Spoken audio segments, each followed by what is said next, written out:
E aí pessoal, mais um vídeo aqui pra vocês, mais um vídeo de saga, dessa vez continuando aí a segunda parte, a segunda linha do tempo aí dos filmes do chamado Ringu aí, como vocês queiram chamar. Dessa vez a gente vai abordar mais 3 filmes da saga e também algumas coisinhas que eu quero complementar para que faça mais sentido no primeiro filme que a gente vai comentar aí, tá? Então eu já vou pedindo para vocês deixarem um like, se inscreverem no canal e ativar as notificações para não perder nenhum vídeo, principalmente para terminar essa saga e assistir o chamado 4 aí, que vai estrear na semana do dia 20. Aí os primeiros complementos que eu queria colocar aqui pra gente ter um entendimento melhor do próximo filme que a gente vai conversar é sobre Ringu, que saiu em 1995, que é uma adaptação muito mais fiel do que o filme de 98 que a gente conversou no vídeo anterior. Ele ali adapta mais fielmente o livro do chamado e ele incrementa uma coisa que não foi colocada no primeiro filme, que é a relação dos poderes da Samara e como ela colocou na fita essa maldição e o porquê causa a morte das pessoas, né? Como a Sadako tinha aqueles poderes ali diferenciados, aqueles poderes mediúnicos e tal, ela, com toda a raiva dela, toda a frustração dela, ela colocou essas energias negativas dentro da fita e meio que deu uma misturada ali em um vírus da varíola, e por isso que as pessoas morrem daquela forma, né, meio que petrificadas, com o coração batendo mais rápido e tal. A gente vai ver muito isso no próximo filme. Então, no primeiro filme não colocou essa relação de um vírus, de uma doença, junto com a maldição, junto com a força da Sadako. E eles complementam isso nesse próximo filme, que foi uma coisa que foi passada ali naquele filme de televisão. Ele foi feito para televisão, então o orçamento dele é baixo, a direção dele também é bem mais simples comparado ao do de 98, porém ele adapta mais fielmente com as informações ali complementando que não tem no primeiro filme. Claro, eu ainda acredito que o primeiro filme seja sensacional do jeitinho que ele é, não incrementando essa parte do vírus e colocando algo mais sobrenatural. Aqui, né, no verdadeiro de um sobrenatural com doença e tal. Também teve uma adaptação aí sul-coreana do primeiro livro também, do primeiro filme. Eles falam que é uma adaptação direta do livro, mas a gente vê em algumas cenas aí que é basicamente quadro a quadro aí sobre o primeiro filme do chamado, que foi lançado aí em 98. E teve série, teve game que foi colocado junto, entre outras coisas também, mas vamos logo pro primeiro filme que eu quero falar aqui, que é o Ringu Espiral, o filme que foi lançado em 1998, no mesmo dia que foi lançado o primeiro Ringu, também de 1998, lá que a gente conversou no vídeo passado. Aqui ele se passa algumas horas, alguns dias antes do que aconteceu no final do filme anterior, onde o Ryuji foi morto ali pela Sadako, no final que a gente viu, a Ariko, né, e o Yoichi ela indo para casa do pai dela para poder passar a fita para ele, e aqui a gente vê um amigo do Ryuji, do nosso querido samurai, do nosso querido Scorpion aí, aonde ele tá fazendo a autópsia do corpo do Ryuji, e enquanto ele tá fazendo ali a autópsia, ele começa a ver algumas visões, vê que o Ryuji tá olhando pra ele, um negócio meio sobrenatural. Ele já sabia que o Ryuji tinha esses poderes, porém ele vai investigando um pouco mais a fundo, de descobrir como é que ele morreu, como um homem saudável daquele jeito morreu com uma doença do coração e assim por diante. Então ele começa a pesquisar isso junto com um dos amigos dele ali também, que é médico. Ele encontra a Takano. Você lembra da Takano, a Luna lá do primeiro filme? Exatamente, ela tá aqui de volta e ela começa a ter um relacionamento um pouco maior com o personagem do Ando, porque eles perderam 2 pessoas importantes, teoricamente, ali pra eles, né? E eles começam a desvendar esse mistério do que aconteceu, como é que o professor morreu, por que a Reiko e o Yoichi, né, estão desaparecidos, porque a protagonista do primeiro filme desapareceu junto com o filho, né, por que ela apareceu na casa do cara depois que ele morreu, justamente depois que ele morreu. Então muito estranho isso. A gente também tem uma parte ali de investigação, dos investigadores indo atrás dessas informações, tentando descobrir o que aconteceu e assim por diante. É o padrão que a gente já viu dentro dessa série aqui. aqui a gente descobre sobre essa parte do vírus, que eu acho que é o mais importante, que é aquilo que eu conversei com vocês antes. Ele obviamente não faz toda essa explicação que eu coloquei, porém, enquanto eles estão investigando, principalmente o Ando, que ele é médico, ele descobre que, junto com o amigo dele, que é um vírus, e eles estão tentando descobrir que vírus é esse que passou para essas pessoas e vão morrendo após assistir a fita. E isso é conversado durante o filme. O próprio Ando também, ele assiste a fita e aí começa a ter esses sintomas. A gente vê as outras pessoas que assistiram também, que começam a tossir, a se sentir muito mal, a sentir um aperto no coração. Então a gente vê todo esse desenvolvimento da doença, até ter o primeiro exemplo, que é um dos caras que trabalhavam com a Ariko lá na parte jornalística, né, ele morrendo.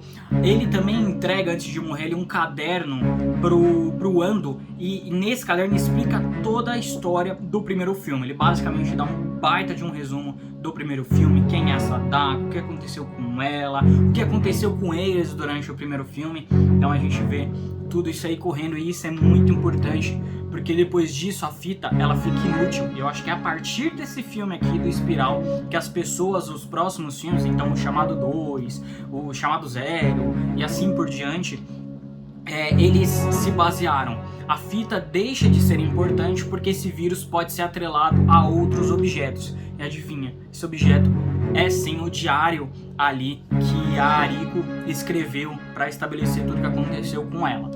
Tá? Então a gente vê isso acontecendo, esse diário sendo passado por algumas pessoas, e essas pessoas consequentemente ficando doentes porque leram a história que foi escrita ali pela Ariko, né? A gente vê alguns sintomas ali, como Ando, de ele ver a Sadako interagindo com ele, beijando ele, tendo interações mais próximas dele, e a gente vai descobrindo o porquê disso.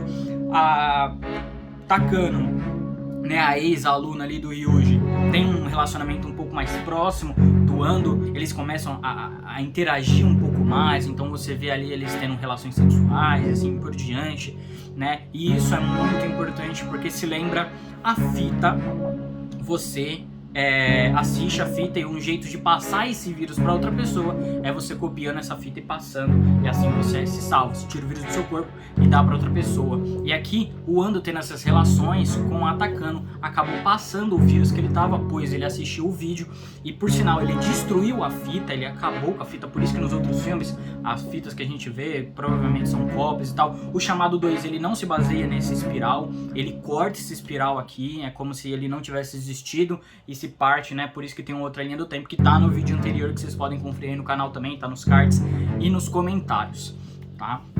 Então aqui continua nessa fase aí de como você vai passar o vírus para outra pessoa. A gente vê isso acontecendo, eles tendo essas relações sexuais e ele passando o vírus, tanto que a Takano começa a tossir, começa a passar mal. A gente também descobre que depois de eles terem só 2 relações sexuais, ela já tá grávida, e aí ela possivelmente vai ter um bebê e assim por diante, né? A gente continua vendo ali mais pessoas morrendo por causa do contato que eles tiveram com o livro, que tiveram anteriormente com a fita também, até que o Ando, com as suas visões ali, né, ele começa a ver o Ryuji, a ter mais interações com ele passando a fita pro Ando, ou ele passando o caderno, mostrando que ele tem que seguir. O Ando pensa, pô, o que o Ryuji quer é que eu destrua essa coisa, por isso que eu destruí a fita, e consequentemente eu tenho que destruir qualquer cópia que tenha, e também destruir o caderno da Ariko. Mas na verdade não é isso. Ele descobre ali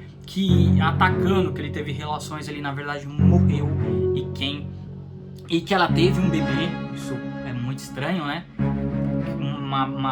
Uma parte do tempo muito curto para ela ter uma criança, porém ela tem. E aí a gente do nada vê ali o corpo dela morta. E aí o que é que acontece? Quando ele chega no escritório dele, aí vem que tá lá atacando, exatamente. Atacando tá viva. Mas como isso é possível? E aí o Ando se toca que ela não é atacando, mas sim a Sadako.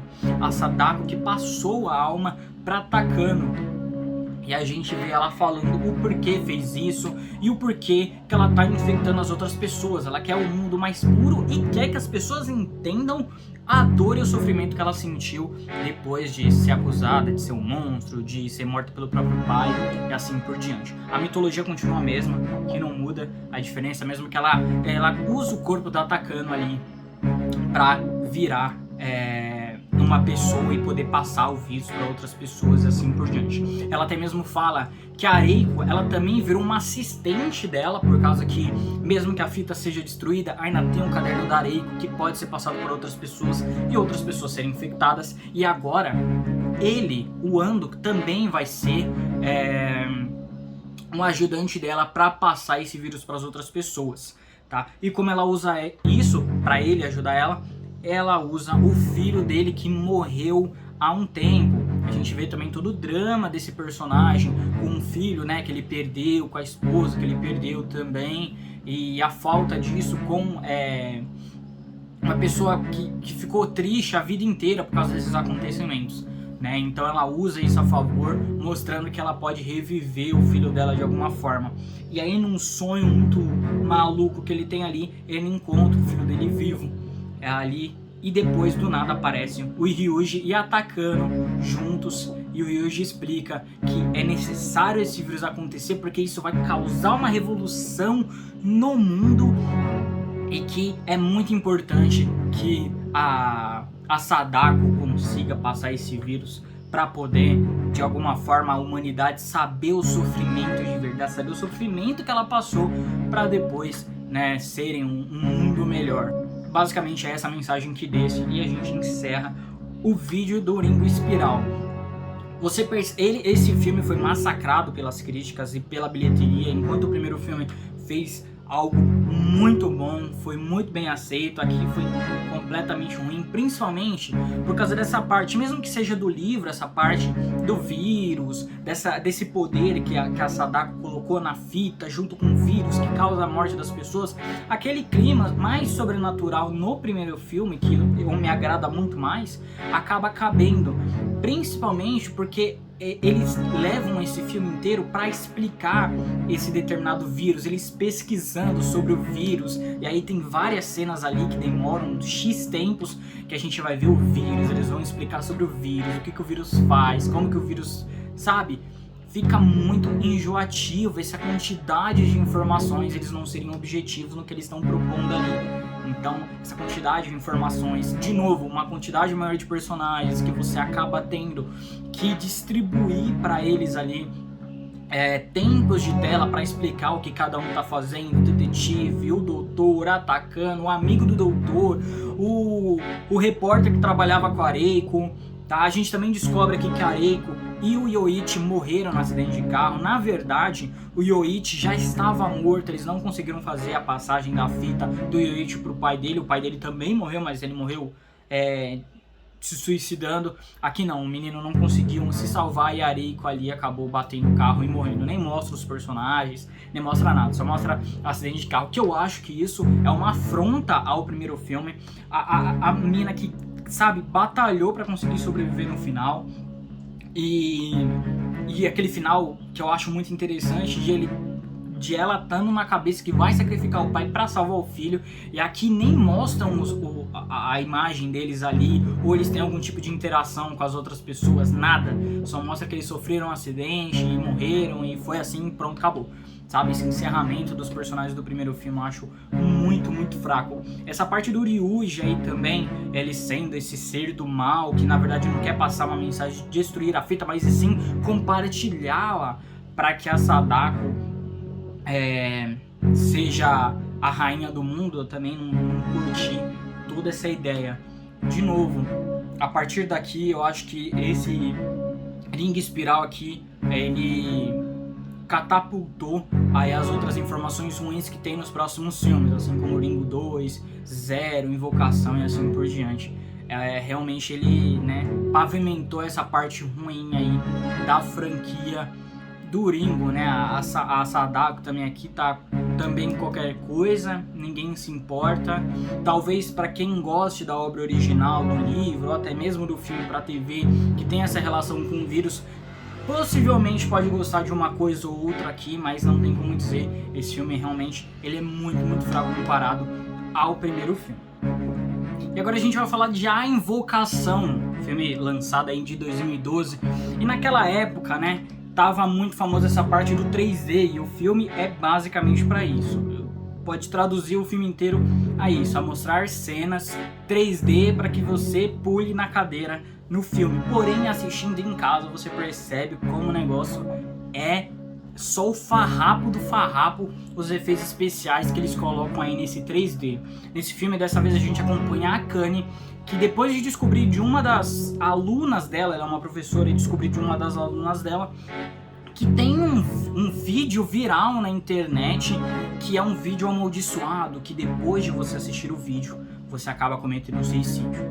E depois que uma das alunas dela assiste esse vídeo e acaba cometendo suicídio, coisas estranhas começam a acontecer em volta da Akane, e ela tem que descobrir ali, tentar resolver junto com o namorado dela, o Takanori, como isso que está acontecendo, o que está acontecendo, por que isso está perseguindo ela de alguma forma. Da mesma forma que foi nos filmes anteriores, aqui a gente acompanha também um grupo de detetives indo atrás das informações, tentando entender o que está acontecendo, o que tem a ver esse vídeo. Nesse vídeo a gente assiste, vê um homem chamado Kashiwagi, aonde ele comete suicídio dentro do vídeo, e após ele fazer isso, sai uma mão de dentro e uma voz falando que essa pessoa não é a certa, não é essa pessoa que quer. E aí essa pessoa comete suicídio pulando de algum lugar, se jogando na frente do ônibus, como a gente vê nas cenas. Claramente essas cenas são para colocar o 3D à prova ali, né? E você assistindo de novo em casa, sem ter a possibilidade do 3D, diminui muito mais as chances de você achar legal o que eles estão tentando propor aqui, tá? Como eu falei, a gente acompanha a Akane e o namorado dela que é um cara meio autônomo aí, ele trabalha de uma coisinha ou outra, porém ele é mais, né, jogado. A Akane começa a ficar um pouco mais, de novo, começa a ver visões, começa a ter uns sentimentos diferentes. A gente descobre que a Akane, ela tem poderes mediúnicos também, que ela pode ter ali poderes que nem o Yoichi nos filmes anteriores, que eu comentei no vídeo anterior, que ele tinha poderes ali, parecia o X-Men. Exatamente, a Akane também tem uns poderes parecidos com isso. Porém, em um certo momento da trama, o Takanori acaba também assistindo o vídeo sendo amaldiçoado pela Sadako, lembrando que ele não é a pessoa certa. A gente descobre em um certo momento do filme que na verdade a pessoa certa, a pessoa que a Sadako tá procurando, é a Akane, e a gente vai descobrir o motivo disso mais pra frente. Porém, começa ali, né, o Takanori e a Akane fogem ali do local onde a Sadako estava, depois que a Akane usou os poderes dela para livrar o pessoal de lá.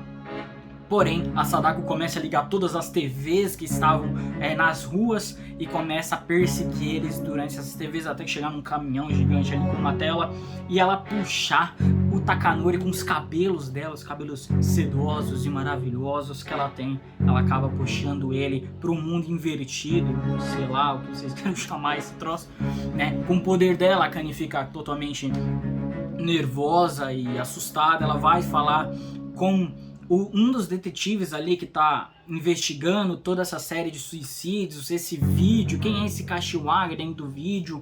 Ele vai ali, o detetive, eles até têm uma conversa ali sobre quem é essa pessoa, o que pode ser, o porquê que o Kashiwagi tá fazendo isso. A gente descobre mais tarde que o Kashiwagi ele tá sacrificando pessoas, principalmente mulheres, para trazer, para invocar, olha ali o nome, para invocar a Sadako, exatamente. É por isso que a Sadako, ele postou o vídeo na internet, para que a Sadako pudesse ver as pessoas que estão assistindo e ver se essa pessoa é certa ou não, até chegar na pessoa correta, que seria a Akane, para que ela possa ser invocada e ela entrar no corpo dessa pessoa e poder viver e passar aí macumbando todo mundo ao longo do tempo. E depois de muita ação, muita aventura e muita azaração, a gente vê um dos amigos do Takanori, do namorado da Akane, que ele foi morto ali pela Sadako Porém, ele obviamente entrega todo o roteiro, né, falando que ela tem que se entregar pra Sadako, senão todo mundo que tá em volta dela vai morrer. Uma das alunas dela que também assistiu o vídeo com ela vai morrer, que a pessoa, o Takanori, na verdade ele não morreu, ele tá preso no lugar ali que a Sadako prendeu ele, e se ela não se entregar, ele vai morrer também. Todo mundo que ela ama vai morrer de alguma forma. O que acontece? Ela e o detetive vão numa aventura incrível, cheia de monstros, para poder resgatar o Takanori. Até que eles encontram, adivinha, o que não poderia faltar nesse filme da Sadako? Exatamente, o poço. Eles encontram o poço. E o poço está no mesmo lugar que os filmes anteriores estão? Claro que não. Ele está num lugar totalmente jogado, um poço de PVC lá que eles colocaram com uma bordinha quebrada só para referenciar os filmes anteriores. Porém, ele está jogado em qualquer lugar ali, do lado de um negócio abandonado. E aí, eles vão, né, ali, eles veem um poço e vão olhar ali dentro, porém sai bichos dali, e consequentemente sai uma mão. E quando sai uma mão, sai um bicho, e você pensa, pô, é a Sadako de branco ali, tenebrosa, sabe, torcendo os braços para poder ficar em pé, mas não, meus queridos, sai um bicho piruleta de lá de dentro, com as pernas pra frente, né, obviamente cenas de 3D novamente acontecendo aí. Esse bicho ataca o detetive, morde aqui o pescoço dele, a garganta, e aí a Akane obviamente usa os poderes, né, psíquicos dela ali pra fugir desse bicho, porém começa a surgir muito mais bichos dali de dentro, as Sadako-chans ali. E aí começa uma cena de perseguição completamente horrorosa, usando efeitos 3D para o bicho pular na tua frente, na tua cara. Ângulos de câmera que provavelmente eles acharam que isso seria legal, mas não é legal, muito mal feito.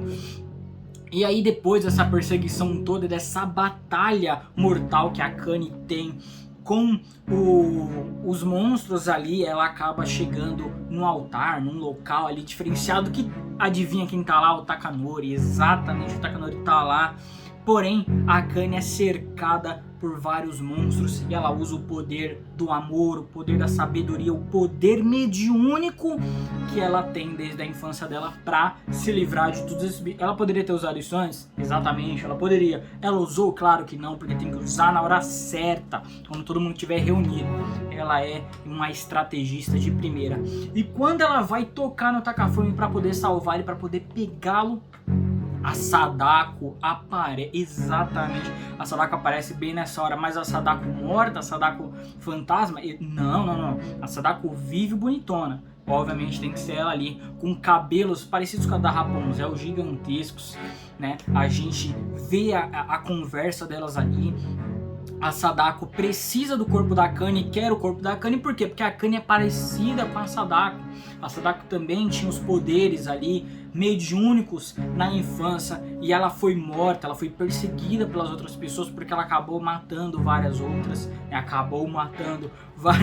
Essas pessoas que sobreviveram queriam matá-la, mataram, jogaram ela dentro do poço, né? E o Kashiwagi tá tentando revivê-la, né, com o corpo de outras mulheres até achar a Akane. A Akane fala, tudo bem, pode entrar no meu corpo, porém você tem que salvar o Takanori, ele tem que estar vivo, ele tem que estar bem. E aí eu aceito ser possuída. E aí elas começam uma briga interna ali. A Sadako entra a alma dela ali dentro da Akane e ela desaparece. Porém o cabelo ainda continua, porque obviamente é o charme. Então a menina fica cercada com um monte de cabelo. O Takanori se salva, ele tá no mundo real agora, porque eles foram pro mundo invertido nessa batalha mental e maravilhosa que foi feita ali. Eles voltam pro mundo original. Ele vê o celular ali dela, lembrando que as pessoas nesse aqui, o vídeo do Kaioshaki lá, é difícil de falar os nomes, cara. Ele tá na internet, então obviamente está dentro do celular, o celular possui internet, obviamente. E o que acontece? Para acabar com tudo aquilo, ele destrói o celular que está lá, ele pega uma pedra em câmera lenta, obviamente para dar um destaque, para dar aquele sentimento de vitória. Ele destrói o celular, e após ele destruir o celular, a Akane sai do mundo invertido que ela estava, que era só na verdade no piso acima de onde eles estavam. Ela cai do teto, e aí o que acontece? Exatamente, ele tem que tirar ela ali do meio do cabelo, tem muito cabelo ali no meio, e a Akane está viva. Porém, é a Akane ou é a Sadako que está ali dentro do corpo da menina? Encerra o filme, um filme exemplar de como não fazer um filme de terror. Ele aqui, ele até pega algumas coisas dos filmes anteriores, porém ele coloca muita coisa nova, principalmente a fita, o vídeo ele muda completamente. Aqui é o Kashiwagi lá, que tem cara de boy band, de K-pop aí, de J-pop, sei lá, e é totalmente ruim, principalmente por causa dessa coisa do 3D, cara. Esse 3D que eles querem colocar dentro do filme torna o filme mais tosco do que é possível. Esses monstros que aparecem, a Sadako pulando, o braço da Sadako saindo, cara, é totalmente tosco, tosco demais, muito ruim, muito mal feito. Esses efeitos especiais, você percebe ao longo do tempo como é datado. O filme, obviamente, de 2012 vai ter os certos problemas, mas é difícil você assistir hoje, né? Mesmo você sabendo do tempo que foi feito, é muito ruim, porque eles abusam desse recurso, parecendo que isso é legal, porém não é. Além do mais, a história também é muito ruim. Essa personagem Akane, o namorado dela, os acontecimentos, o detetive velho, cara, é muito, muito fraco, muito ruim o que eles colocaram aqui. Você percebe que essa franquia já estava morta há muito tempo, assim como os filmes anteriores que a gente conversou no vídeo passado, que a gente falou do Ring Espiral aqui. Essa franquia já estava morta, porém eles quiseram insistir e dar uma nova roupagem para ela dessa parte da internet, o vídeo estar conectado na internet, poder ser compartilhado para várias pessoas. Mas se você achava que esse filme era ruim, é porque a gente não assistiu o próximo. Em 2013, um ano depois do lançamento do primeiro filme, a Invocação 3D2 acontece. Dessa vez a gente acompanha uma história 5 anos no futuro, depois ali das lutas que aconteceu com a Akane e a Sadako no primeiro filme. A Akane acaba ficando grávida e tem um bebê, e a gente dá um pulo, um salto no tempo de 5 anos aí, até que a Fuku Ando, sim, a irmã do nosso protagonista, ela fica responsável por cuidar da filha do Takanori, o rapaz do primeiro filme aí, e da filha da nossa protagonista. A menina se chama Nagi, porém essa menina é muito estranha. Ela tem, né, esse jeito de ficar com a cara fechada, com o cabelo na frente da cara, simular basicamente a Sadako que a gente conhece aí. Porém ela tem um diferencial, além dos poderes psíquicos que ela tem, obviamente, ela consegue desenhar tragédias que vão acontecer no futuro. Então a gente acompanha o filme, ela fazendo alguns desenhos e acontecendo os desastres no futuro. A gente vê também que essa menina ela sofre bullying na escola porque ela não tem a mãe, porque a Akane, após ter ali a menina, ela acabou morrendo. Então essa menina é somente cuidada pela Fuku, né, pela tia dela, e também pelo pai. Porém o pai, o Takanori, completamente apagado nesse filme. Ele não se importa com a filha, não se importa com a irmã, não se importa com mais ninguém. Ele simplesmente aparece em casa para dormir, comer e vai embora, que ele não tá se preocupando com mais nada. E a gente vai acompanhando coisas acontecendo com as pessoas em volta dessa menina. Também a gente vê ali uma série de acontecimentos, de tragédias que estão acontecendo, tanto por causa daquele vídeo lá do primeiro filme, vocês se lembram? Do vídeo na internet que o Kashiwagi fez, exatamente. Algumas pessoas estão ainda assistindo e morrendo por causa desse vídeo. Então tem detetives aí indo atrás. Uma das mulheres que a gente acompanha aqui também foi morta por causa que teve contato com esse vídeo proibido aí. A gente vê que o Kashiwagi ele não se matou como foi estabelecido no primeiro filme. Na verdade ele está vivo e ele foi preso. Ele é preso ali e é colocado em sentença, e ele tem que falar ali tudo o que aconteceu para os detetives, né, para descobrirem o que está acontecendo. E a gente vê todo o desenvolvimento tenebroso desse filme, que é muito pior do que o primeiro, né? Essa protagonista aí, essa Fuku, o quanto ela é judiada nesse filme não está escrito, porque o irmão dela faz mal pra ela, a professora dela, porque ela é uma aluna de psicologia, a professora dela, né, fala que ela só tá meio maluquinha, que ela tem que ficar mais calma e levar tudo mais tranquilo. A Nagi fica fazendo caretas estranhas para elas. A gente também tem o drama da personagem, aonde a mãe deles, né, morreu na infância e ela se culpa por ter deixado a mãe morrer, esse tipo de coisa. Então a gente percebe que ela é cabisbaixa, que ela é triste, que ela é sofrida por causa disso. E por isso que ela tem essa conexão com a Nagi, porque ela também perdoa a mãe e esse tipo de coisa. A Sadako aqui dentro tá qualquer coisa, sabe? Nada é importante referente a ela. Na verdade, a menção dela é mais pra frente, algo bem pontual, porque aqui quem teoricamente mata as pessoas é a Nagi, porque se lembra, a Nagi desenha ali e essa pessoa morre de alguma forma. Então a Fuko vai atrás de descobrir o porquê que tá acontecendo isso, por que a Nagi tá fazendo isso. A Nagi de fato é filha da Akane com o Takanori, não é, o que tá acontecendo? O Takanori não fala nada com ela, simplesmente dá um empurrão nela ali, fala cala a boca e segue sua vida aí cuidando da minha filha, porque eu não vou cuidar dela. A gente vê todo esse mau desenvolvimento, não é nem um desenvolvimento, é um mau desenvolvimento dentro aqui, claro, sem contar toda a parte do 3D, que novamente, como eu comentei, né, é invocação 3D 2 aqui. Então, tá melhor os efeitos? Não, tá tanto ruim quanto o primeiro. Porém, eles continuam abusando dessa técnica para poder ali assustar de alguma forma alguém que vai assistir no cinema em 3D. Provavelmente esse 3D eu acho que só foi lançado no Japão, não acredito que tenha sido lançado em outro lugar, porque eu acho que ninguém pagaria por causa disso, né? Eu acho que ninguém iria assistir no cinema um negócio desse, mas tudo bem, né? E a gente vê todo esse desenvolvimento da personagem Fuko, até que a gente descobre pelo Takanori, depois de várias coisas ruins que aconteceram ao longo do filme, que foram influenciadas de alguma forma pela Nagi, o pessoal ali no metrô se debatendo e atacando um ao outro, a cuidadora dela ali que se jogou do prédio por causa que ela abusava da Nagi, né? Uma das mulheres aí também morreu. Então a gente, depois do Takanori, né, acalmar, baixar a bola, ele fala que na verdade a Akane não está morta. O grande plot twist disso aqui: a Akane não está morta, na verdade ela está viva, ela está escondida. Por quê?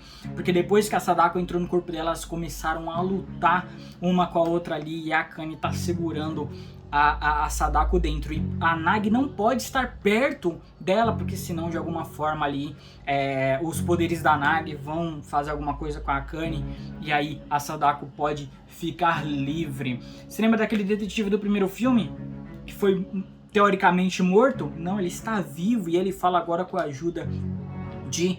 Ele está vivo e agora ele está falando como se fosse um robozinho da Mattel aí, falando com um aparelhinho pro cara quem é a Sadako, explicando pro detetive que foi atrás dele, né? Quem é a Sadako, por que ela tá fazendo isso, e assim por diante, até que a Sadako empurra ele ali, ele cai de uma escada de 4 degraus. Depois de um pouco mais de desenvolvimento, a Fuko vai querer falar com o Kashiwagi, o cara que fez o vídeo lá, que tá vivo, sobre como ela pode se salvar ali, né, e parar esses assassinatos, essas tragédias que estão acontecendo. O Kashiwagi fala, ou ele mata, ou ela mata a menina, ou ela se mata. Não tem um jeito dela se salvar, de ela ficar livre do que está acontecendo. E aí ela tem esses pensamentos ruins e tenta ali, depois de muito terror e muita cena ruim em 3D, de tentar fazer um jumpscare aí nas pessoas. Chega, ela tenta jogar ali a menina da ponte, para ela não consegue, porque o poder do amor é muito maior do que simplesmente acabar e ter paz no mundo. Ela tem que estar junto ali com a menina fala que quer ver a mãe, porque ela nunca viu a mãe, então ela quer ter esse sentimento, e a menina mesmo ali sendo avisada pelo Takanori que isso poderia ser de uma forma ruim, ela mesma assim faz, porque o poder do amor é muito maior.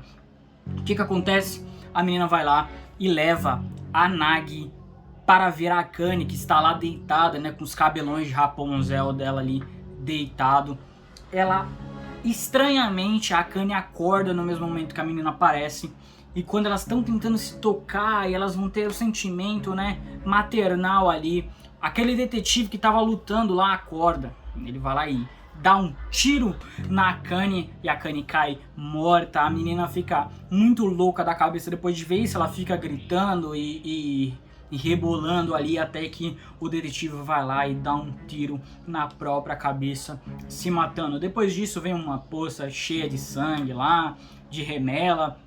A Sadako tenta puxar a Nagi para o fundo desse poço. Olha que bonito a relação, porém, com o poder do amor, com o poder da amizade, com o poder de tudo, a Fuko consegue ali salvar a Nagi da Sadako e elas conseguem sair vivas, e posteriormente mostra uma cena linda delas brincando nos jardins. Porém, isso não acabou. Na verdade, a Nagi não era a única menina sobrenatural que estava no mundo, e tinha outras Nagis fazendo a mesma coisa, botando fogo no pneu e jogando nos parquinhos das crianças para poder afugentar elas. Exatamente, tem outras Nagis. Então a Sadako continua viva e essa franquia continua morta, mais morta do que nunca. E a gente encerra esse filme é tenebroso. O primeiro filme ele é ruim, a Invocação 1. Mas tem algumas partes divertidas, pô. A perseguição do Takanori, da Akane pela Sadako, ela passando nos vídeos, é ruim, é muito ruim. Porém é divertido, é engraçado, você dá uma risada do cabelo enrolando no cara e o cara sendo puxado por causa disso. Porém aqui não tem nada de engraçado, é completamente ruim. A Fuko aqui, cara, que personagem mal criada, cara. Nossa, que personagem jogada, cara. Coitada dessa mulher, velho. Pagar boleto, você percebe que influencia muito aí na decisão de escolher os papéis, né? A Nagi, que é essa menina completamente biruta da cabeça, ela tenta passar aquele clima de ser estranha, né? E ela causar as coisas ruins. Porém a menina só é estranha, ela não é assustadora, ela só é estranha. Que ela fica desse jeito, né? O Takanori, por que não explicou para o irmão o que aconteceu, por que foi dessa forma? Não mostra. Tem personagem no filme que aparece e nem explicam quem é esse personagem. A gente não sabe, só tá lá jogado. O detetive que quer a vingança pela morte da esposa contra as duas, também, cara, super jogado. Não faz o menor sentido. Tudo que acontece do começo ao fim aqui não faz o menor sentido. De novo, a mesma coisa que acontece nas sequências da outra linha do tempo, por exemplo. A parte do vídeo, do filme ali, da fita mesmo, não tá nem aí. O que foi estabelecido no primeiro filme sobre o vídeo viral da internet é que não importa mais, porque agora é a menina que tem os poderes e ela que influencia, não é nem mais o vídeo. Entende? Então é muito fraco. A gente também vê que o Kaya Shak lá, ele se enforca, ele é enforcado, ele é morto enforcado. Pra que a gente precisava saber disso? Não importa, né? Tá lá só simplesmente pra colocar. Esse filme foi realmente muito ruim. Não me admira que depois só foi ter um filme da Sadako lá em 2019, que eu já falei dele no vídeo anterior, porque essa franquia aqui tá completamente morta. E ela voltar agora com o Chamado 4, vamos ver o que vai dar. Lembrando que ela se baseia nos filmes japoneses e não nos filmes americanos, que a gente vai falar num próximo vídeo aí, tá? Mas eu quero saber a opinião de vocês, qual desses filmes é o melhor que você já assistiu da franquia da Sadako aí, do Ringu ou do Chamado, como vocês preferirem colocar. Comenta, eu quero saber a opinião de vocês, quero saber se vocês gostaram do vídeo, o que a gente pode melhorar ou não. Coloca aí, deixa o like, se inscreve no canal e ativa as notificações para não perder nenhum vídeo. Muito obrigado por ter assistido e até o próximo vídeo.